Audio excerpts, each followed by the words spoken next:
It's a process of interaction and integration among the people, companies, and government of different nations.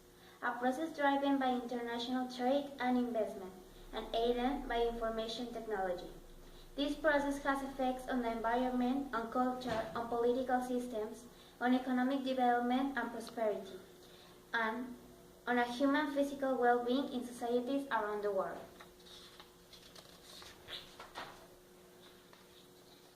Terrorism is a criminal act that influences an audience beyond the immediate victim. The strategy of terrorism is to commit acts of violence that draws the attention of the local populace, the government, and the world to their cause. Unipolarity in international politics is a distribution of power in which one state exercises most of the cultural, economic, and military influence. Unipolarity is anarchy relatively weaker countries have the freedom to propose policy preferences independent of the unipole. The power projections limitations of the unipole is a distinguished characteristic between unipolar and homogeneous systems. Unipolar systems possess only one great power and face no competition. If a competitor emerges, the international system is no longer unipolar. Kenneth Goldsmith maintains that the United States is the only pole that possesses global interest.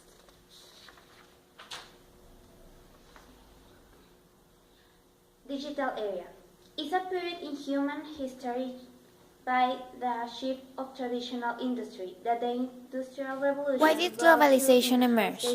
Well, I think that globalization emerged because of the necessity of countries needs to communicate to another countries for reasons about job, about friendship, about families. And in the past years, the globalizations became a more important thing because now a job doesn't also communicate with one country or their own country. They communicate with all the countries of the world to make their business growth. In most cases, what caused the terrorist attack of 20th century? Well, I think all kind of terrorism are because of a reason by their own country. It just for proud of their own country, or because they have a crazy idea that they want to change the world, and also most of the terrorism also attack because of power, because they think that the world is bad as it is and they can rule it better, or I think that.